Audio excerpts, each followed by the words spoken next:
وصلى اللهم على النبي محمد وعلى آله وصحبه وسلم وبعد فسلام الله عليكم ورحمته وبركاته محاضرة وعظمة الرسول عليه الصلاة والسلام أما ويند النبي عليه الصلاة والسلام waxaan u doorannay inaynu mowduucan ka hadallo iyadoo wakhtigan dambe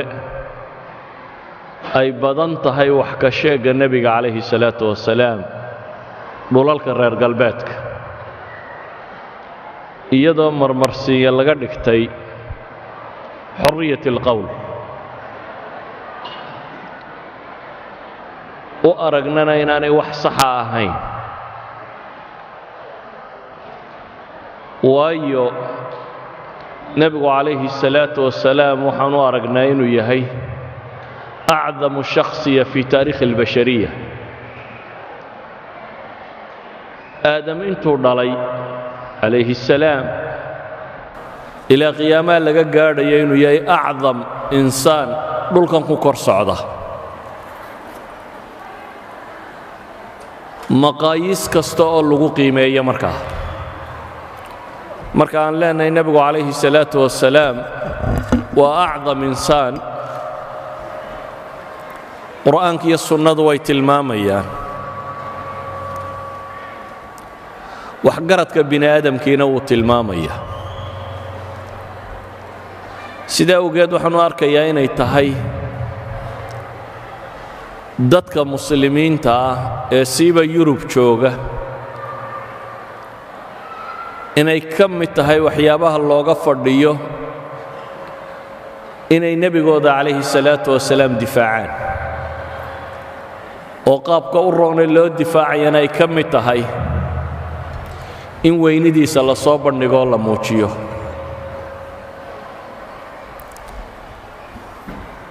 wakhtiga oo kooban daraaddeed waxaan isku dayayaa markaa inaan koobo dhan markaynu eegno koowaad diin ahaan bini aadamka hormoodkiisu waa rususha iyo nebiyada bini aadamka oo dhan marka la ysku daro dadka koowaad ee hormuudka u ahi waa dadkii rabbi doortay ilaahay wuxuu leeyay wakullan fadalnaa cala alcaalamiin intuu soo tiriyo 18 nebi oo qur-aanka fii suurati alancaam ku soo arooray marka 18 nebi ilaahay magac dhabo ayuu odhanaya wakullan fadalnaa cala alcaalamiin dhammaantood dunidan waannu ka doorannay baa ilahay leeya waa ka fadli yeellay waa ka kor yeellay ambiyadu waxay yihiin allahu aclamu xayثu yajcalu risaalatah baa ilaahay yidhi ilaahay isagaa og meesha uu risaaladiisa dhigayo cidda mudan الله يصطفي من الملائكة رسلا ومن الناس إلهي دادك وحو كدورتا با ربي تلماميا ملائكتنا الرسول با لغا دورتا ارقي لو ديبو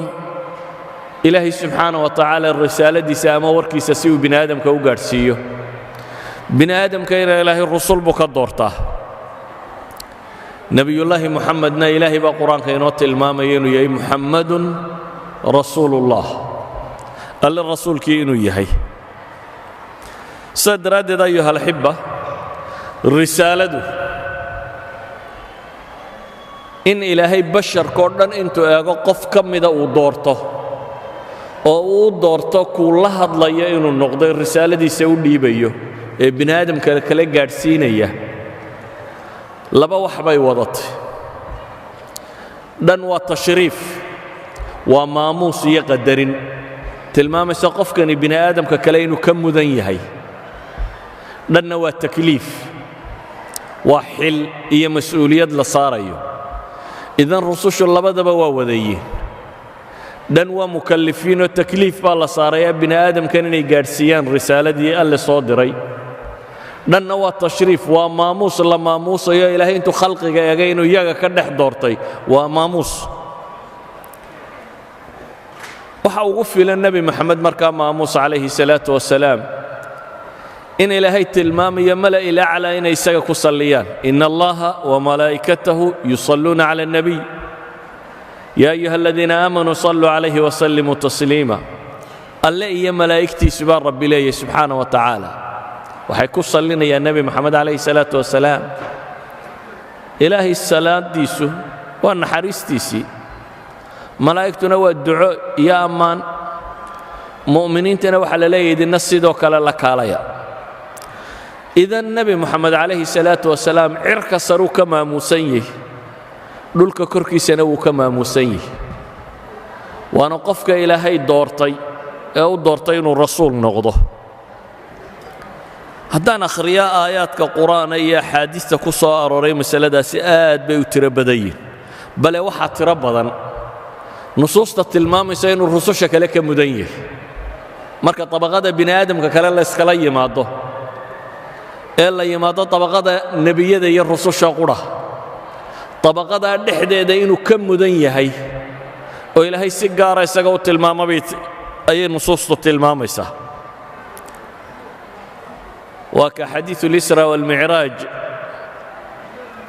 nabiga alayhi salatu wassalam habeenkii laga dheelmiyay ama laga kaxeeyay laga gudiyay مكة بيت المقدس اللي جاي براق بهلا يدهدا الله صار مركو النبي يقول ربي إنه فوله أي دغدغاق سميس دبتنا جبريل باوي حكيري ما يحملك على هذا يسقط أبدا الله الله يا محاك وحنبار يا وحرنات سميسه فوالله ما ركبك أحد قط أكرم على الله منه قف إلهي أكتيس كجشرف بدني ولقي كم فولنه محل دغدغاق سابك يري جبريل فرفض عرقا بو حديث كتلمامية دابدي انت يستاكتو هي النغطي أي ندي الدريرتي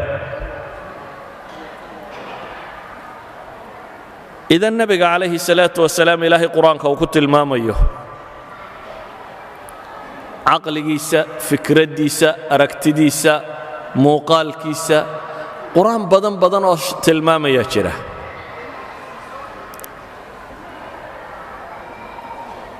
laakiin waqtiga kooban masalada waan soo koobaya hadii waqtiga xaga dambe aan wax ka gaari kara baan tilmaami doona waxaan rabaa dadka aynu la nooleynayno la wadaagna nabi maxamed sharaftidiisa iyo mudnaantiisa taasi waxay keensanaysaa markaa inaynu tilmaamno bini aadamku muxuu mudnaan u yaqaanaa qofka la weyneeyaa waa qofka maxay ah bini aadamku majaalaat insaaniya baa jira majaalaat bini aadamka lagu maamuuso ha noqoto naxariistiisa ha noqoto geesinimadiisa ha noqoto sabirkiisa ha noqoto dulqaadkiisa ha noqoto deeq iyo gacan furaantiisa ha noqoto ballanka iyo oofinteeda ha noqoto cafwiga iyo u dhaafka uu dadka u dhaafo uu xugaystay iyagu maanta waxay sheegayaan waa irhaabi laakiin taariikhdu waxay ka markhaati kacday weligii cid wax gaadhsiisay inaanu kaba argoosanin iyadoo la isku dayay wax walba si kasta in loo dilo bini aadam wax kasta oo wax ku qiimeeya baynu leenahay nabi maxamed calayhi salaatu wasalaam hormuud buu ku yihi ilaahay oo ammaanaya markaa wuxuu leeyahay warafacnaa laka dikrak magacaaga iyo maamuuskaaga kor baan u qaaday baa ilaahay leeyahy ilaahay wuxuu ku tilmaamaya bini aadamku waxa dhaqana ee akhlaaqe bini aadamnimo la isugu faano wa innaka la ala khuluqin cadiim baa ilaahay leeyahy haddaba ayuha alikhwa nabi maxamed calayhi salaatu wasalaam ambiyada iyo falaasafadu waa dad la buunbuuniyo maxaa lagu buunbuuniyaa aragti ama nadariyad ama fikrad ay dunida keeneen ambiyada iyo falaasafadu waxay ku kala gedisan yihiin koowaad waxa ka mid ah falaasafadu waa dad caqliga qura ka fakara ambiyadu laakiin waa dad camaliya diin cusub iyo aragtidii ilaahay u soo dhiibay waa sidaan waxa u dheer inay yihiin dad more practical ah, dad qiyaado leh, leadership leh, oo akhlaaq leh, oo dhaqan leh, oo wax walba kaga gedisan bini'aadamtinimada. sidaa awgeed nebi moxamed calayhi salaatu wasalaam waxaynu odhan karnaa waa rajul fii muqaabili jamiici الrijaal, waa qof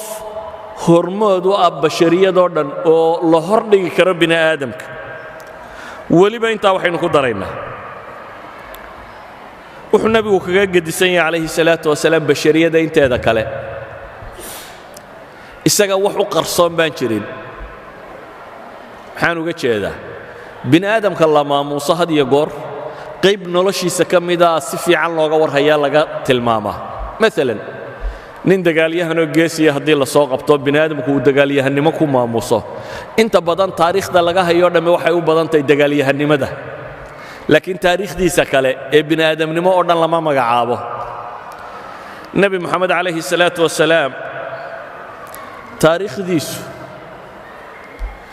wax maqani ma jiraan.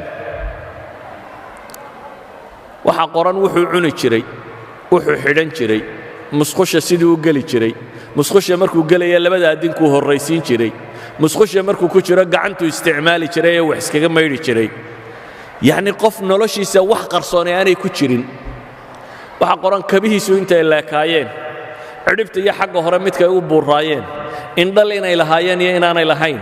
kabtu inay dhogor lahayd iyo inaanay dhogor lahayn,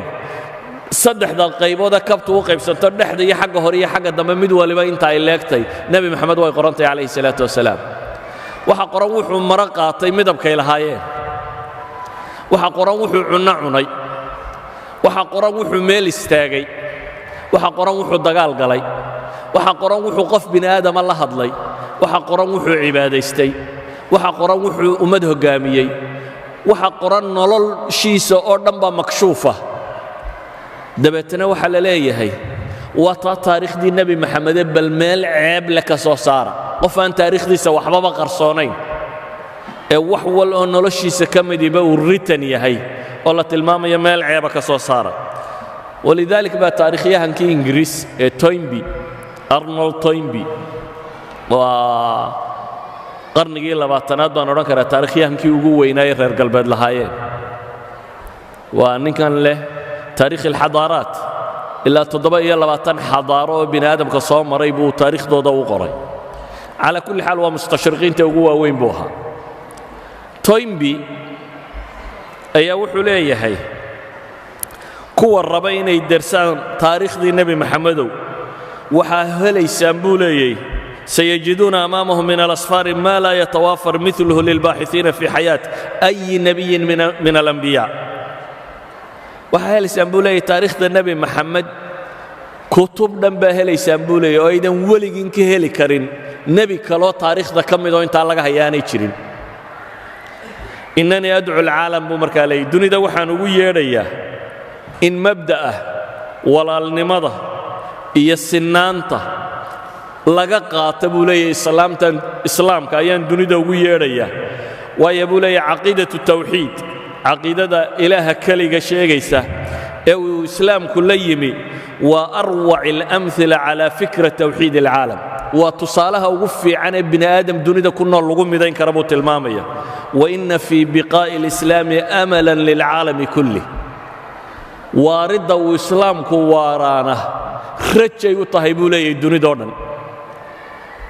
maanta iclaamka buuqaa wuxuu ina leeyahay islaamku waa tararka dunida. socanka maaha. aqoon-yahankoodii taariikhda baadhayna wuxuu leeyahay waaritaanka islaamku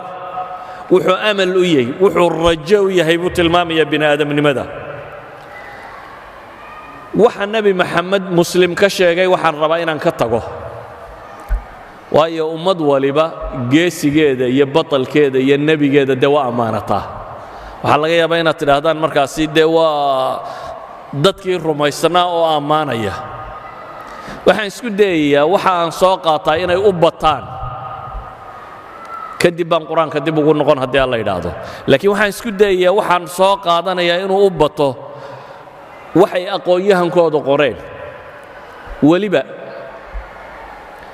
waxaan horraysiin doonaa kuwa kriteeriyada qoray. aqoon-yahanka qaar reer galbeedka ah oo nebi maxamed wax ka qoray noloshiisa qayb ka mida intay qoreen bay ammaaneen ama tacaabiir duuduuba bay ka sheegeen aqoon-yahanka qaarna iyagoo bini aadamka qiimaynayay waxay dejiyeen marka hore kriteeriya wax lagu qiimeeyo yacnii qofka bini aadamka aynu odhan karno waa qaa'id ama waa hoggaamiye ama waa mudan yahay waa qofka maxay qabtay bay marka hore isweydiiyeen dabeetana kriteeriyay qoreen qofku waa inuu sifadaa iyo sifadaa iyo sifadaa iyo sifadaa yeeshaa markay kriteeriyada dhammeeyeen kadib ayay waxay yidhahdeen bini aadamka aan ku dabaqna haddaba yaa leh sifooyinkaa inta kriteeriyada qortay aan wax ka soo qaadaya dhammaantood waxay tilmaamayaan nebi moxamed inuu yahay kuwa ugu mudane kriteeriyada bini aadamka lagu qiimayn kara wata aan dhowr qof markaa soo qaado waxaan idiin soo qaadi doonaa lamartine alfonso lamartine iyo messerman julius messerman iyo michael hart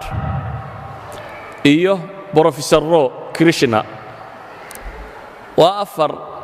dunida ka kala tirsan mid waa hindi midna waa yahuudi maraykan iyo reer yurub waa dad kala gedisan waxay isweydiiyeen marka koowaad bini aadamka maxaa lagu qiimeeyaa marka la qiimaynayo la maamusayo laleeyahay qofkani waa halyey maxaa lagu qiimeeyaa cumuuman bini aadamku wuxuu yidhaahdaa saddex shay baa wax lagu qiimeeyaa ama alcadama weynida bay leeyihin qof leeyahay saddex shay baa lagu qiimayn karaa kow biاطibaaci wاlakhlaaqi wاlmazaaya shakhsiya waxa lagu qiimayn karaa bay leeyihin sifaadka bini aadamnimo ee waa geesi waa deeqsi waa caynka yacni sifaadka qofka bini aadamka insaaniyadu ay leedahay waa lagu qiimayn karaa bay yidhaahdaan waxaa kaloo bini aadamka lagu qiimeeyaa bay yidhaahdaan injaasaadka alacmaal alcadiima waxqabadka ummad buu badbaadiyey waxaasuu qabtay waxaasuu keenay waxqabadkiisa waa lagu qiimayn karaa waxa saddexaad ee bini aadamka lagu qiimeeyaa waxa weeyaan bay yidhahdeen raadka uu bini aadamnimada kaga tegey intee qarni buu raadeeyey ma bulshadii uu la noolaa iyo qarnigii uu noolaayo qura qof raadayn kule buu ahaa mise taariikhda bini aadamka ee soo jireenka aan qof ku leh raadayn waa aahaar waa saddex qaybood oo wax loo qiimayn kara bay leeyihin in dhaqanka iyo akhlaaqda iyo miisaadka insaaniga lagu qiimeeyo in waxqabadka iyo acmaasha ka soo fushay lagu qiimeeyo iyo in raadku bini aadamnimada kaga tegey lagu qiimeeyo saddexda kaad ku qiimaysa bay leeyihin nebi moxamed calayhi salaatu wasalaam waa number one waxay yidhahdaan cadamada marka la qiimaynayo dadka badh qoom buu weynida u yahay laakiin waxaa laga yaabaa qadarka uu kuwan wax u taray kuwo kalena inuu dhibay maalan dagaalyahannada nin baa dagaalyahannimo lagu qiimeeyey dee qoomkiisa wuu u guuleeyey laakiin qaar kale uu jebiyey baa jira bini aadamka o dhan wax ma wada tarine qaarna wuu u hiiliyey qaarna wuu ka hiiliyey waxaa jira bay dhahaan bini aadamnimada marka la qiimaynayo inay maxalli tahay raadayntiisa ama waxqabadkiisu inuu gobol ku kooban yahay qowmiyad min alqowmiyat inuu wax taray iyo inay tahay international adduunka o dhan inuu wax taray nebi moxamed calayhi salaatu wasalaam waxay leeyihin biayi miqyaas aad wax ku qiimayso bashariyada dhammaanteed buu wax taray sida awgeed haddii akhlaaq iyo dhaqan la rabo bay leeyihin waa qof taariikhdu ay tilmaamayso inuu mutawaadic ahaa oo geesi ahaa dagaalyahan ahaa wax bixin jiray dulqaad badnaa sabir badnaa waxa sifaad qof bini aadama lagu tilmaamoo dhan saadiq ahaa iyo runsheeg badnaa ballan oofin badnaa waxa sifaad qof bini aadama lagu maamuusa bay leeyihin waa looga markhaati inuu lahaa hadday tahay raadayn waxay leeyihin caalamka ilaa maantay taallaa raadayntiisii oo wakhtiguu nebi moxamed yimi calayhi salaatu wasalaam wakhti aan laa xuquuqulinsaan walaa xuquuqulbini aadam walaa wax jira aanay jirin bay ahayd markuu nebigu calayhi salaatu wasalaam xajatulwidaacu tilmaamayay bini aadamka iyo maamusnimadiisa iyo xurmada uu leeyahy aahaartu ka tegey bay leeyihin waa ta abuurtay xadaaradan dee islaamigaa dhammaanteed iyo dadka muslimiin ee dunida soo jiroo dhan sida awgeed ayi miqyaas wax lagu qiimeeyo nebi moxamed calayhi salaatu wasalaam waa number one walidalik baa waxa uu qoray will durant waxaan filayaa inuu yahay laa adri agnostic yacni kuwan aan diimahaba rumaysnayn atheist maaha waa agnostic waa laa adri yacni inuu jiro iyo inaanu jirin ma kala ogi anigu wax ma ogi baa la yidhaahdaa kaasi agnostiga ahi wuxuu leeyahay laba kitaabo waaweyn oo caano mid waliba dhowr iyo 10 volume yahay mid waa story of civilization taarikh alxadaara alinsaniya midna waa story of philosophy taarikh alfalsafa waa laba kitaabo volume isa kitaabkiisan la yidhaahdo taarikh alxadaara ama story of civilization marka uu ka warramayo taariikhdii nebi moxamed calayhi salaatu wasalaam wuxuu odhanaya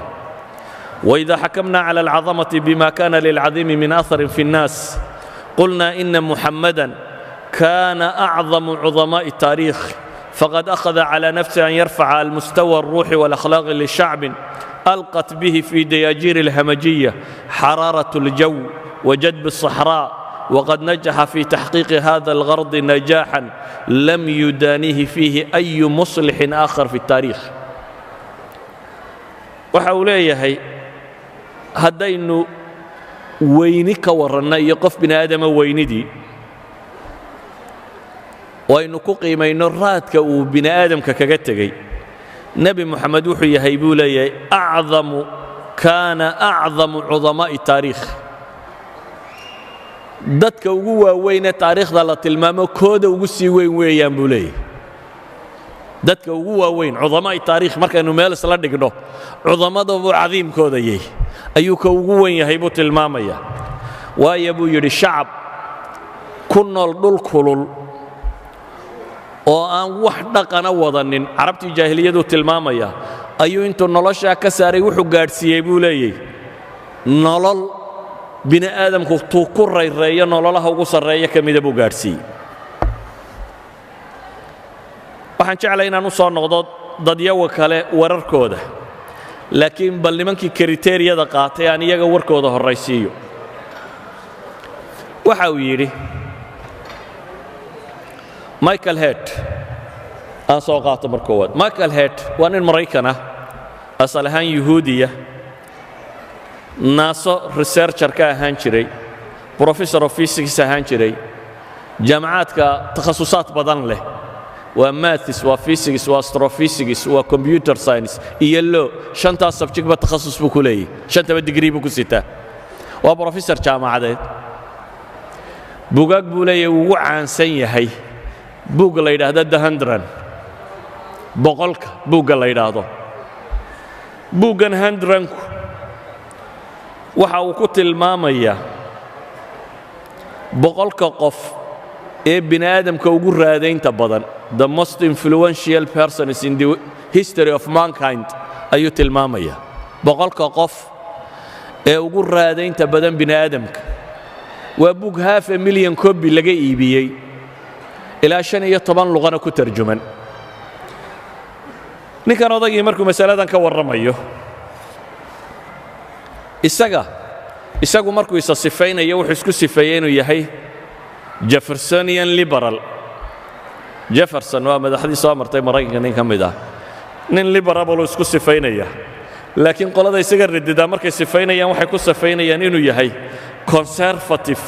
iyo racial separatist bay leeyihin waa nin muxaafid oo infisaali cunsuriya bay odhanayaan iyagu nin yahuudiya oo dadka badh cunsurinimo ku sheegayaan oo maraykan u dhashay oo buug qoraya oo buugga audience-ku uu u qoraya wax ka iibinaya aanay carab ahayn ay yihiin dadka afka ingiriisiga ku hadla ayaa buug qoray yacni waa nimaan xidhiidh ka dhaxaynin isagiiyo nebi moxamed calayhi salaatu wasalaam ayaa buug qoray buugga uu qorayo wuxuu leeyahay waxaan ka warramayaa boqolka qof ee bini aadamka ugu raadaynta badan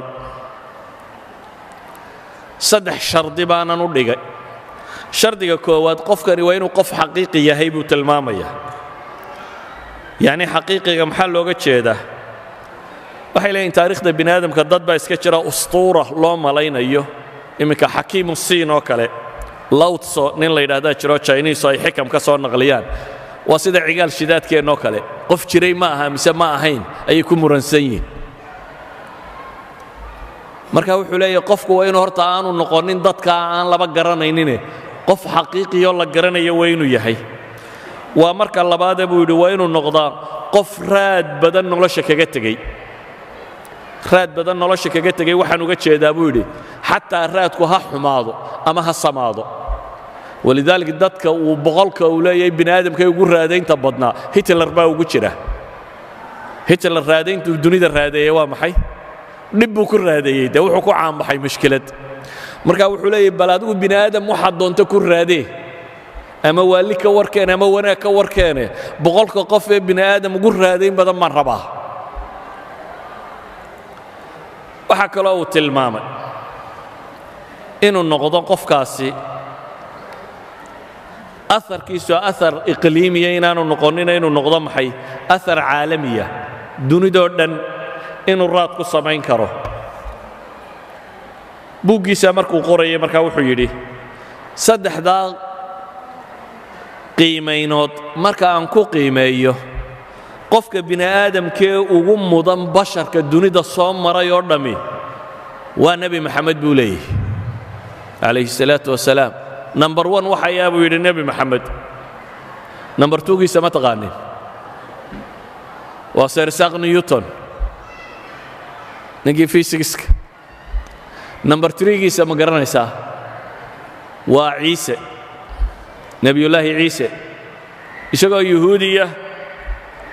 muuse muxuu ka dhigay nebi muuse nambarka 40aad buu ugu jiraa boqolka qof ee dunida raadaynta ku leh isagu nebigiisu raacsiisnaa wuxuu ka dhigay maxay number 40 buu ku tilmaamaya ciisana nebi ciisena wuxuu ku tilmaamayaa maxay number 3 su'aal baa isweydiin le markaa tirakoobyada maanta la hayo ee dunidu ay sheegato masiixiyada inta sheegata ka badnayd baa la leeyahay inta sheegata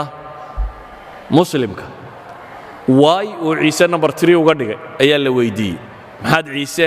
yacni wan u geyn weyde waxa uu tilmaamayaa ciise waxa aan wanka u geyn waayey waa hal shay wuxuu leeyahay diinta nebi ciise qaybta akhlaaqiyaadka iyo waxaa ku saabsan raadaynteeda nebi ciise iska leh ama caqaa'idda maanta kiristanku haysta buu leeyahay bolos baa kaga badan maxay ciise marka waa diin aan u qaybinaya buu leeyahay laba qof inay raadaynteeda leeyihin qaybteeda caqaa'idda bolos baa ah buu leeyahay qofka koowaad ee raadaynta ku leh dee tahliidka ninka ku waday weeyaan saddexdan ilaahay isku ilaaha ninka soo dhex geliyey diinta tan weeyaan waa gruubkaa saa awgeed buu leeyahay ciise aniga agtayda wuxuu ka yahay maxay number 3 buu tilmaamaya ama buu leeyahay moxamed calayhi salaatu wasalaam isagu keligii ayuu hadday caqiido tahay iyo hadday akhlaaq tahay iyo hadday dowladnimo tahay iyo hadday waxaba tahay islaamka keligii buu matalaa buu leeyahay keligii ayuu yahay markaan bashariyadoo dhan eega buu leeyahay taariikhdii reer nebi aadam oo dhan markaan eego qofka ugu mudan ee ugu weyn ee raad lihi waa nebi maxamed buu tilmaamaya calayhi salaatu wasalaam ma irhaabi baa ugu raad badnaan lahaa dunida intuu soo maro mise qof la caayo la yidhaahdo waa dumar buu jecelaya ama caynkan buu sameeya ama kan buu samaynaya ama caynkan samayn kari lahaa may waxa weeyaan innagaa gabnay taariikhdii islaamiga ahayd markaynu innagu soo bandhigi weynay iyagu inoo soo bandhigeen khuraafaadkoodii aneego axmed diidaad baa kitaabkiisan la yidhaahdo uu nebi maxamed weynidiisa kaga warramaya wuxuu tilmaamaya jariidadan timeska la yidhaahdo time la yidhaahdo 15 July 1974 soo baxday buu leeyahay ayaa waxay coverka sare ka dhigatay who were history's great leaders liidarrada ugu waaweyn dunida ee taariikhda soo maray waa kuwama dabeetana jariidada inteeda ugu badani waa maqaallo rag la weydiiyey su'aasha ah yaa u mudnaa hogaamiye dunida soo mara dadka la weydiiyey ay jariidadeedana weydiisay dad doora bay ahaayeen oo kala nooc ah laakiin dhammaantood jawaabahay bixiyeen midnaba ma ignoor garayn buu leeyahay nebi moxamed calayhi salaatu wasalaam mid kasta oo ka warramay dadkii ugu waaweynaaye dunida soo maray ee jariidadu qortay nin kastoo la weydiiyey liiskiisa waa ku jiraa buu leeyahay nebi moxamed calayhi salaatu wasalaam aan qaar ka mida soo qaadanno william macnill waa mu'arikh waa taariikhyahan maraykan oo jaamacatu chicago ka tirsan ayaa jariidadda maqaal buu ku leeyahay waxa uu leeyahay haddii aynu weynida ku qiimayno qofku inta uu raadeeyey bini aadamka waxa qasab noqonaysa buu yidhi inaynu xusno dadkii bini aadamka ugu raadaynta badnaa nebi ciise iyo buuda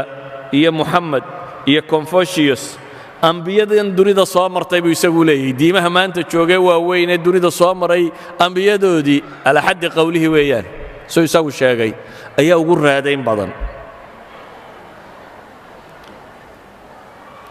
nimanka wax la weydiiyey ee maqaaladan su'aalaha la weydiinaya waxaa ka mid ah nina janan mutaqaacid ah lieutenant general fariiq buu ahaa mutaqaacid ciidanka maraykan ah james gaffin la yidhaahdo waxaa la weydiiyey yaa ugu mudan qaadadii dunida soo martay kaasi taarikhyahan buu ahaa kanna waa caskari waxa dadkan loo soo qaadanayaa waa dad viyuga ay wax ka eegayaan ay kala gedisan tahay oo ninka askarigii sibuu dunida u arkaa ninka taarikhyahankiina sibuu u arkaa ninka culumta bini aadamka psychology wax la mida ku takhasusayna si kale u arkaya james gavin waxa la weydiiyey yaa dunida ugu raad badan ee soo maray taariikhda wuxuu yidhi waxaan aniga agtayda waxaan ictibaarinayaa buu yidhi moxamed iyo ciise liilanna waan ku dari karaa buu yidhi isagana inuu ka mid yahay dadkii dunida raadeeyey nimanka jariidadaasi wax ka qortay waxaa ka mid ah julius maserman waa yahuudi laakiin waa muxallil nafsi waa psychoanalyst waa muxallil nafsi yani waa psychologyga qolada taxliilaat nafsiya qoladan ka warranta waa isna professor jaamacatu chicagoya waxa la weydiiyey markaa mas'aladatan wuxuu yidhi intaanan mas'aladan ka warramin waxaynu u baahannay bini aadamka weynidiisa macaayir aynu ku qiimayno maxaynu ku qiimaynaa waxaan ku qiimayn karnaa buu yidhi kow qaa'idku inuu yahay saliimu alqiyaada qiyaado toosan oo yacnii qof dadka intuu istiqfaalsado ku shaqaysanayo ku xoogsanaya inaanu ahayne qof qumanoo dadka maslaxadooda ka warramaya inuu noqdo waxaan ku qiimayn karnaa buu yidhi qaa'idku inuu nidaam ijtimaaciya nidaam bulsheed oo bini aadamku uu degganaan iyo xasillooni dareemayo inuu keeno waxaan ku qiimayn karaynaa buu leeyahay qaa'idku inuu mujtamaca u yeelo muctaqad mideeya yacni saddex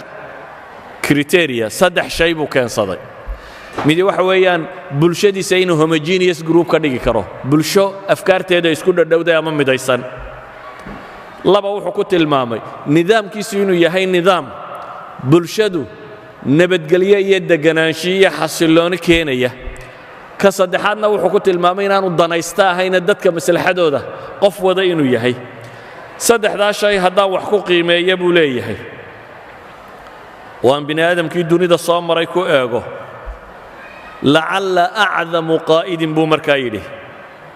kaana calaa mari alcusuri huwa muxamed markaan saddexdaa shay wax ku qiimeeyo qaa'idka ugu weyne taariikh bini aadam soo maray waxaan filayaa buu yidhi inuu muxamed yahay waayo isagu saddexdaba wuu wada kulansaday buu yidhi muusena buu yidhi darajadaa darajo ka hoosaysaan geynayaa laakiin isna waa kulansaday nebi muuse calayhi salaatu wasalaam maxay tilmaamaysaa qadiyaddani waxay tilmaamaysaa dadka wax qiimeeyey ama معيار عسكري ku qiimeeyay ama معيار psychology ku qiimeeyay ama معيار taariikhi ku qiimeeyay ama backgrounds aqoomeed oo kala gadisnaa laha oo ka waramay nabi maxamed calayhi salaatu wasalaam dhammaantood waxay tilmaamayaan inuu nabi maxamed mudnaa ama kuwa ugu mudan dunida inuu ahaa ama isagu inuu yahay kuwa mudan ka u sii mudan anka afraad soo qaato waa filosof Asia u dhashay Hindiya filosofkan Hindiga Ramakrishna Rao baa la yiraahdaa wuxuu leeyahay kitaab la yiraahdo Muhammadun Rasuulul Islaam Muhammad waa rasuulkii islaamka bug la yiraahdo buu leeyahay isaga laftiisu waxa uu ka hadlayaa uu leeyahay dadkii nolosha raadka ku lahaayoo dhan aan qiimeeyo buu yidhi laakiin dadka markaan qiimeynaya buu yidhi anigu waxaan soo qaadanayaa buu yidhi micyaar uu qoray dunidaba malaag kuwii ugu imtixaansanaa mid ka mida buu leeyahay Hitler buu micyaarka ka qaadanayaa Hitler wuxuu leeyahay buug la yiraahdo maxay kifaaxi min kampf miyaa la odhan jiray af Jarmalka dagaalkaygii buug la yiraahdo buu leeyahay Hitler buugiisa wuxuu odhanayaa Hitler waxa naadira waxa wax mar uun la arka dhif iyo naadir aan hore u dhicin buu leeyahay Hitler in la arka buu yidhi rajul nadariyaat qofka nadariyaadka keena filosofiga aragtida leh oo haddana qaa'id cadiima hogaamiye weyne dunida lama arka buu leeyahay ka dunida waa la arki karaa buu yidhi daaci ama khatiib aftahan wax hogaamiye waa la arki karaa laakiin ma dhacda buu leeyahay inta badan dadka caqliga weyn leh ee nadariyaadka keena filosofiga keena falaasafo qaada ah waa laba gruub oo kala baxsan buu leeyahay inta badan falaasafadu qaada ma noqoto buu leeyahay good leadership ma noqdaan Hitler marka micyaarkiisani wuxuu weeyaan inay kulmaan awoodda aragti dejinta iyo nidaamka iyo philosophy inaad dejiso iyo awoodda hogaaminta iyo inaad zaciim noqoto iyo awoodda hadalka iyo dadka afkaartaada inaad gaadhsiin karto saddexdaas inay kulmaan buu leeyahay Hitler waa wax aad naadir u ah waa wax aan nolosha inta badan lagu arag haddaba professor Rao baa markuu masalada Hitler ka soo qaatay wuxuu leeyahay haddaba saddexdu Hitler yidhi waa naadir qof ay ku kulantaan haynaa buu leeyahay saddexdaasoo qof qura isugu tegey saddexdaasiba waxay ku kulmeen buu leeyahay rasuulul islaamka diin iyo mabaadi' cusub la yimi hogaamin la yimi khatiib mufawwaho dadka wuxuu raba gaadhsiinayay buu leeyahay waana buu leeyahay في شخص رسول الإسلام رأى العالم أندر ظاهرة على وجه الأرض بيقول قفك إسلامك هجاميني أما النبي محمد عليه الصلاة والسلام وحويا بيقول أندر ظاهرة ومقالك أغو دفئي النادر سن دولك كوركيس لغو أركي ديق يلفك سما يسنبول يسدح لا شيء وضوطه يعني فيلسوف كان يوحو ليه قف ديق يلفك سما يسن وبناء آدمه oo saddexdaa shay isku wata Muhammad baanu aragnay buu leeyahay alayhi salaatu wasalaam walidaalika wuxuu tilmaamayaa buugaygan markaan qorayo buu yidhi waxa igu adkaatay inaan nabi Muhammad oo dhan ka warramo buu yidhi laakiin waxa laga yaabaa buu yidhi waxoogaa sawiraa inaan idinka siiyo Muhammadkii nabiga ahaa Muhammadkii dagaalyahanka ahaa Muhammadkii rajulul a'maalka businessmanka ahaa Muhammadkii rajulul siyaasiga ahaa Muhammadkii khatiibka ahaa Muhammadkii muslix ijtimaaciga ahaa Muhammadkii aqoontu ay ku soo hoyan jirtay Muhammadkii adoomaha xoreyn jiray Muhammadkii dumarka xoreeyay Muhammadkii qaadiga noqday Muhammadkaasi buu leeyahay taariikhiisa wax yar oo kamid ah aan idin sheegaya buu leeyahay buugga kan markaan qorayo ee nabi Muhammadka naadirka kama warrami karayo يعني wuxuu ka cudur daaranayaa inaanu soo wada bandhigi karin nabiyullaahi Muhammad alayhi salaatu wasalaam jawaanibul azama qaybaha weyn ee uu leeyahay ayuha alahibba filosofkii ingiriiska ahaa ee Thomas Carlyle la oran jiray Thomas Carlyle waxa uu ka warramaya cibaadatul abtaal buuggiisan la yidhaahdo weynida ama batalnimada la caabudo dabeetana noloshuu qaybinaya midba meesha uu ku weyniyey calaa kulli xaal wuxuu leeyahay diin marka aan ka hadlo ama rijaalka diin hoggaamiyey marka aan tilmaamo buu leeyahay muxamed calayhi salaatu wasalaam waxaan shaki ku jirin buu yidhi acdam inuu yahay dadka diin lagu tilmaamo inuu ahaa buu leeyahay muslix weyn oo aftahana oo geesiya oo mufakira oo sifaadka bini aadam lagu ammaanoo dhan le buu yidhi waxaana ammaantiisa kuugu filan buu leeyahay inaad qur-aankiisa akhrido oo qudha waa gaal ingiriis ninka warkan qoraya walidaalika ayuha alaxiba Senerstan al-Asuuji waa Swedish waa mustashriq Swedisha qarnigii 19aad noolaa ahaa ustaad al-lughat saamiya professor lughaadka saamiga ah daa'irat al-macaarif kana ragii waxa badan ka qayb qaatay kamida ayaa wuxuu leeyahay mu'allifu kitaab uu kaga warramayo quraanka iyo bible-ka القرآن الإنجيل المحمدي بوليه قرآن كو بايبل كي النبي محمد يبوك له تاريخ حياة محمد ليلاه وحليه هي مستشرقة سوريش كاهي ومينن عدالة سمين النبي محمد هدينو إنكرنا بيري وحي والصفات ووين لها هدينو إنكرنا يتلمامها الوجود دوران كربنا آدم ولها بوليه هدينو إنكرنا وحي كمر خاطه تهي بوليه إنن عدالة سمينين waayo buu yidhi nebi moxamed dagaal nololeed buu galay buu leeyahay uu la galay jahliga iyo hamajinnimada waanu ku adkaystay mabdi'iisa ilaa iyo uu keenay buu leeyahay shareeco akmalu sharaa'ica waa shareecada maanta ragga badhay rabaan inay yidhaahdaan waa shareeco mutawaxisha ayuu ninkaa iswidhishkii wuxuu leeyahay fa asbaxat shariicatuhu akmala sharaa'ic shareecadiisu waxa weeyaan buu leeyahay shareeco la dhigo ta ugu fiican ama ugu dhammaystiran wa huwa fawqa cudamaa'i taariikh buu yidhi dadkii waaweynaaye taariikhdu sheegtay oo dhanna wuu ka sarreeya goote waa taqaaniin goote waa shakisbiirka jarmal ummadda afka jarmalka ku hadasha halka shakisbiir ugu jiro dadka afka ingiriisiga ku hadla ayuu gooteena ugu jira weliba goote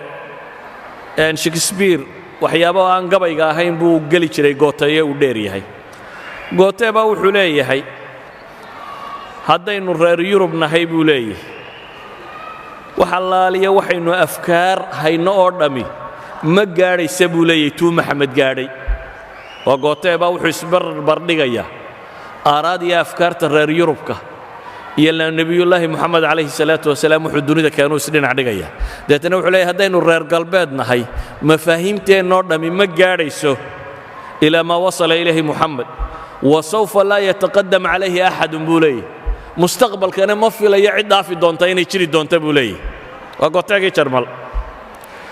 walaqad baxadtu fi اtaariikhi can muhal aclaa lihada alinsaan taariikhdoo dhan baan waxaan baadhay buu yidhi bini aadamka qof aan tusaale uga dhigo waxaan helay buu yidhi nebi moxamed inuu noqday bini aadamka qofkii aan tusaale uga dhigi lahaa sidaa awgeed buu yidhi waxaa waajiba inuu xaqu muuqdo oo korreeyo sidii uu moxamed u korreeyey ee uu dunida kelimatu tawxiid ugu kor yeelay buu leeyahy waa gabyaagii riwaayiga ahaa ee faransiis jarmal ee macruufkii aad taqaaniin dadka wax qoraa aad bay u badan yihiin laakiin waan koobaya waxaa jira gabyaa kale oo jarmal ah oo faransiis ah waa alfonso de lamartine alfonso de lamartine waa nin politician siyaasi buu ahaa oo second republickii faransiiska raggii qaybta weyn ka qaatay buu ka mid ahaa gabyaana wuu ahaa dabeetana wuxuu rabay inuu wax ka qoro buug buu leeyahay taariikhda turkiga ah turkigu wax ka qorayay maadaama uu turkiga wax ka qorayay waxa qasab ku noqotay turkiga dee diinta ay haystaanna inuu wax ka qoro uu milicsado dabeetana markuu akhriyay taariikhdii nebi moxamed calayhi salaatu wasalaam waa 14 sano kadib muxaadaraadkii carlel uu jeedinayay kadib weeyaan markuu akhriyay ayuu wuxuu yidhi bini aadamka ama qaadada hormoodka bini aadamka kriteeriyaan u dhigayaa buu yidhi aynu ku qiimayno oo saddexa bal ninkanna kriteeriyadiisa dhegaysta wuxuu leeyahay waxaan ku qiimaynayaa 3 shay kow greatness of purpose laba smallness of means saddex outstanding results 3 shay baan wax ku qiimaynayaa buu yidhi qofka bini aadamka ahi inta ay sarraysay barbowskiisu himiladu raadcaynaya inta ay leekayd oo nebi maxamed himiladiisu maxay ahayd wamaa arsalnaaka ilaa kaafatan linnaas baa ilaahay ku soo diray bini aadam oo dhan baan kuu soo diray baa ilaahay ku yidhi nabiga calayhi salaatu wasalaam bini aadam oo dhan inuu hoggaamiyo yaa ayuha almudahiru qum faandir warabbaka fakabbir wahiyaabaka fatahir baa lagu yidhi idan wuxuu leeyahay qofku inta uu ka fakaraya ama iskoobka uu gaadhsiisanaya aragtidiisu ay ku socotay wamaa arsalnaaka ilaa raxmatan lilcaalamiin baa ilaahay ku tilmaamaya kan labaad wuxuu leeyahay idan nebi moxamed universal buu ahaa waxa uu ka fakarayay caalamkao dhan baa ilaahay u soo diray jin iyo insigiisaba kan labaad wuxuu leeyahay smallness of means awoodda uu haystay inta ay leekayd dee nin maalan maanta ninka dowladda maraykan xukuma dee wuxuu haystaa miiniskii dunida ugu ballaadhnaayo nin madaxa gacantiisa gala hadday dhaqaalo tahay hadday hub tahay hadday dawlad tahay hadday technology tahay hadday dunida ciddii hoggaaminaysu maamulaa ama isagu ninkani qofku qiimaysanaya waa maxay qofkan waa inuu wuxuu haystayna inay wax yar noqdaan nebi moxamed markaynu eegno calayhi salaatu wasalaam dee wasaa'il dhaqaale ma haysan cidi lama soconnin inan yaroo agoona oo meel cidlaa ku soo koray tolkiya dadku ka dhashay meel saxaaroo lama degaa bay joogeen carabi magac iyo maamuus dunida kumay lahayn labada dowladoodee waaweynee dunida ka taliya midnaba may ahayn yacni waxay ahayd uun meel bini aadam deggan yahay meesha ugu dambaysa ee la tilmaamo ayay saxaara alcarab ahayd markuu nebi moxamed ka soo baxay calayhi salaatu wasalaam qodobka saddexaad ee la martiin wax ku qiimaynaya waxa weeyaan waa outstandingka resultska ka soo baxay nataa'ijka uu dhaliyey siday u weyn tahay nataa'ij raa'ica yacni nebi moxamed wuxuu leeyahay taariikhda bini aadamka haddaan saddexdaa shay ku qiimeeyo qof himiladiisu weyn tahay waxa agtiisa yaallaana ay yar yihiine awoodee u haysta midhaha uu dhaliyeyna uu midho caalamiyo aad u ballaadhan yahay markaan wax ku qiimeeya buu leeyahay nebi moxamed calayhi salaatu wasalaam wuxuu yahay buu leeyahay qofka ugu mudan bini aadamka ee la tilmaami karo masalada uu ninkani sidaa u tilmaamay waxaa tacliiqinaya bosworth smith benyamin bosworth smith waa bishop maraykana buug buu leeyahay la yidhaahdo uu nebi moxamed calayhi salaatu wasalaam kaga warramayo dabeetana wuxuu leeyahay moxamed buu yidhi laqad kaana alqaysara waalbaaba ninkani waa bishop markaa labadii uu yaqaanay ugu awood badnaa buu isku daray nebi moxamed wuxuu ahaa buu yidhi qaysar iyo baabahoo la ysku daray buu yidhi yacni dowladihii romaniska boqor dowladda hoggaamiyo qaysar la yidhaahdaa jiray iyo dee boobkii katoliga moxamed wuxuu ahaa buu yidhi labadaasoo la ysku daray laakiin haddana bal u fiirso laakiin buu yidhi muu lahayn lakinahu kaana baaban biduuni khuyalaa'i albaabawaat baabo boob aan lahayn buu leeyahy isla weynida boobabku ay leeyihiinna ma lahayn buu leeyahy rajul mutawaadica buu ahaa si kale markaan u eega buu yidhi waa qaysar biduuni juyuushi alqayaasira wa biduuni jeyshin muta'ahab wa biduuni qalca wa biduuni dakhlin haabit wuxuu ahaa buu yidhi qaysar ama boqor aan ciidan lahayn oo aan qalcada iyo castalis meelo dhufaysya wadanin oo aan xataa buu yidhi mushahar qaadanin mushahar raatiba xataa aan lahayn buu leeyahay idan wuxuu leeyahay nebi maxamed wuxuu ahaa qaysar iyo boob la isku daray oo aan isla weynida qaysarkana boobkana lahayn wixii ciidan iyo xoog iyo xoolo uu qaysarku watayna aan wadanin buu leeyahay labadaasoo la isku daro haddana aan intan wadanin waa wax cajab qaba saa daraaddeed buu wuxuu tilmaamayaa nebiyullaahi moxamed calayhi salaatu wasalaam inuu yahay mithaalka ugu cadiimsan ee bashariyada soo maray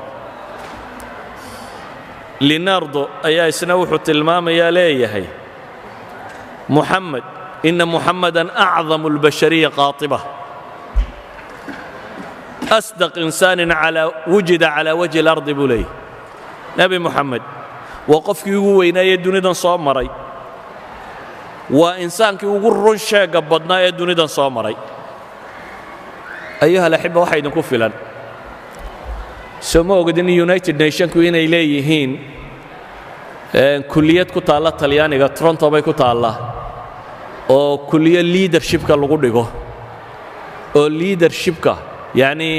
united nationkeeda iyo dadka ka shaqeeya leadershipkooda sida ay loo hoggaamiyo ma filaysaa leadershipka ugu weyne loo dhigaa inuu yahay nebi moxamed calayhi salaatu wasalaam oo professor ingiriisi dhigo nebi moxamed calayhi salaatu wasalaam professorrada ingiriiska ugu caansan ee leadership ka warrama buug buu leeyahay la yidhaahdo qiyaadatu moxamed the leadership of moxamed uu leeyahay kaasaa laga dhigaa uu dhigaa united nationka qaadadeeda si loogu tareengareeyo nebi moxamed calayhi salaatu wasalaam qiyaadadiisii idan marka ay noqoto cilmi iyo jaamacad iyo taariikh iyo bini aadam waxbaadha iyo dad insaaninimada bini aadamnimada ay qiimo u samaynayso nebi moxamed calayhi salaatu wasalaam waa hormoodka bini aadamka walidaalika ayuha alikhwa hanis kong nin la yidhahdo switzerland u dhashay doctora waa caalim lahuut theologiana ayaa wuxuu leeyahay taariikhdoo dhan baan baadhay anoo ka baadhaya bini aadamka qof aan tusaale uga dhigo nebiga carbeed ee moxamed un baan helay buu yidhi qof bini aadam tusaale u noqon kara dadka aan tilmaamaya waa dad background kala gedisan leh qaarkood wadaadda diimeed ay yihiin qaarkood taariikhyahanna ay yihiin qaarkood ay jananno iyo casaakir yihiin qaarkood ay usaatida jaamacadeed yihiin qaarkood ay physics iyo sciences ku shaqo leeyihiin waa dad background kala gedisan leh laakiin isku dayey inay ka warramaan bini aadamka yaa u noqon kara hormood yaa magac iyo maamuus yeelan kara encyclopediyahan ingiriiska daa'irat almacaarif albraytaaniya maadadda muxamed haddaad baadho waxay leeyihiin muxamed ibnu cabdillaah mu'asis addiin alislaamiyi wulida fii maka maxamed oo ina cabdilaahiyo ah bay yidhahdeen diinta islaamka kii aasaasay waa iyagu say u dhigayaan wuxuu ku dhashay magaalada maka tacbiirka ku xigaa waa maxay وقليلون هم الرجال الذين أحدثوا في البشرية الأثر العميق الدائم الذي أحدثه محمد بيداده encyclopediyaha ingiriisku wuxuu leeyahay waxa yar bini aadamka dhexdiisa in lagu arko raadku nebi moxamed nolosha ku sameeyey wax ku sameeyey bay leeyihin waa their encyclopedia ayaa saa tandhigaya thomas carlinle wuxuu leeyahay waa shihaabun qad adaa addunya waa holac ama iftiin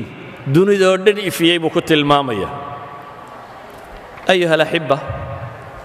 hadday noqoto weedhaha bini aadam yidhi inaan soo naqliyaa aad bay u tiro badan tahay laakiin waxaan rabaa inaan iska daayo weedhaha bini aadamka oo aan idiin sheego waxa ilaahay yidhi subxaana wa tacaala ilaahay wuxuu leeyahay nebi moxamed waa rasuulkii ilaahay rasuul macnaheeduna waxa weeyaan waa ku ilaahay intuu doortay basharka uu soo diray nebi moxamed wuxuu gaar ku yahay rususha kale waa la iska soo dabadiri jiray rasuul walbana waxaa loo soo diri jiray qoom gaara nebi moxamed kow waxaa la yidhi rasuul dambe oo laga soo dabadirayaa ma jiro diintiisu mana sakhmayso laba qoom gaara looma soo dirine bini aadam oo dhan baa loo soo diray saa daraaddeed ayaa ilaahay subxaana wa tacaala wuxuu qur-aanka ku tilmaamayaa inuu maa dalla saaxibukum wamaa qawa hadday tahay nolosha iyo ahdaafta kama lumin hadday caqliga iyo ra'yiga tahay ma lumin baa ilaahay leeyahy subxaana wa tacaala maa zaaqa albasaru wamaa taqa ishiisu waa mid akhlaaq wadata mid xadgudubta maaha baa ilaahay leeyahy alam nashrax laka sadrak maa kadaba alfu'aadu maa ra'aa laabtiisa waa midaannu ballaadhinoo sharaxnay baa rabbi ku tilmaamaya warafacnaa laka dikrak magaciisaannu kor yeellay baa ilaahay leeyahy callamahu shadiidu alquwa jibriil baa u macallinaa ilaahay tilmaamaya wainnaka la calaa khuluqin cadiim akhlaaq fiican baad ku sugantay baa rabbi leeyahy subxaana wa tacaala ilaahay wuxuu qur-aanka ku leeyahy tilka arusulu fadalnaa bacdahum calaa bacd kuwani waa rusushii oo badhba badh baan ka fadilay baa ilaahay leeyahy rususha marka laga yimaado basharka kale basharka rusushaa u mudan rususha lafteedaa kala mudan haddaba rususha kale oo dhan nebi ibraahim baa u mudan bal u fiirsa qur-aanka nebi ibraahim ilaahay buu baryayaa wuxuu leeyahay maxay walaa tukhzinii yowma yubcahuun ilaahay qur-aanka wuxuu ku leeyahay yowma laa yukhzi illaahu الnabiya wاladiina aamanuu macah nebi ibraahim mixnadiisii buu ilaahay baryayaa wuxuu leeyahay xasbiya allah nebi moxamed sida ilaahay qur-aanka wuxuu ku leeyahy yaa ayuha الnabiyu xasbuka allah nebi ibraahim wuxuu leeyahy wajcal lii lisaana sidqi fi اlaakhiriin ilaa kuwa dambe magac iigu reeb nebi ibraahim nebi moxamed sida ilaahay wuxuu leeyahy warafacnaa laka dikrak nebi ibraahim wuxuu leeyahy wajunubnii wabaniya an nacbud alasnaam ilaa anigiyo intaan dhalay inaannu sanama caabudno ka fogee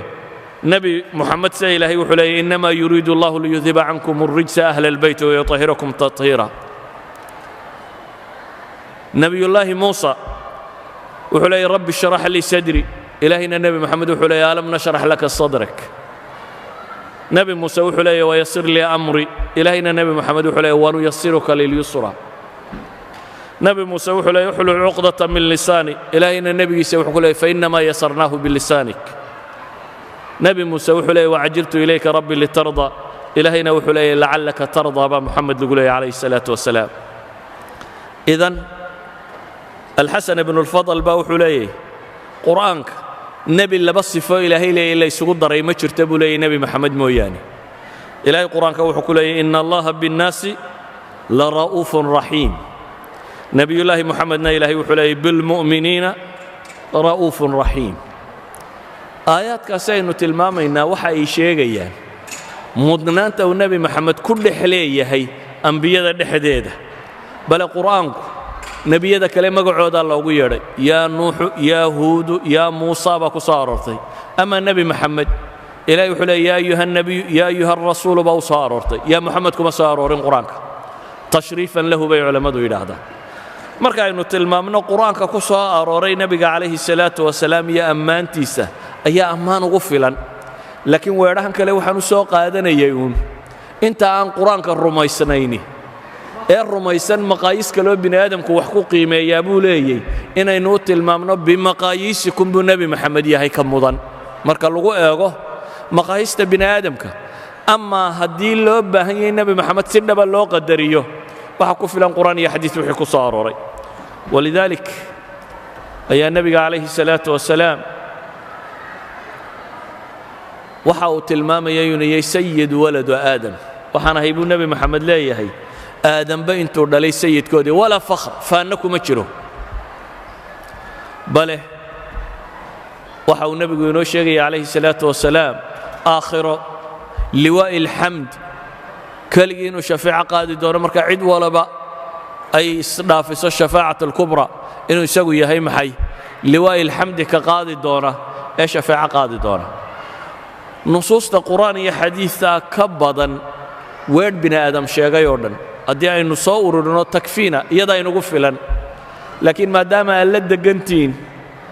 dad aan weli qur'aan iyo xadiid rumaynin waxaan rabaa inaan tilmaamno cayda nebi moxamed la caayaya inaanay boos ku lahayn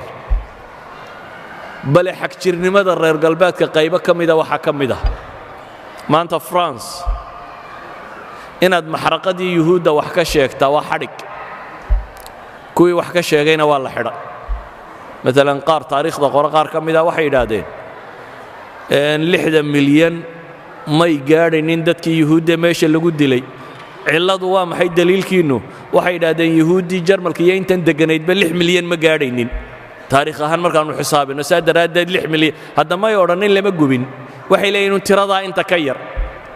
ka muslim ahaan aniga hadduu ninkii gubay qiranaya uu leeyahay 6 milyan baan gubay iqraarku dee waa markhaati madoon waa gubteen baynu leenahay dan kama lihin inaan idhaahdo yuhuud 6 milyan lama gubin waxba igama saara hitler inuu faashista ahaa ama naazist ahaana muranku ma jiro hadday reer yurubku qirtaan oo idhaahdaan 6 milyan oo dadaanu laynay inkaar baa qabteen baynu leenahay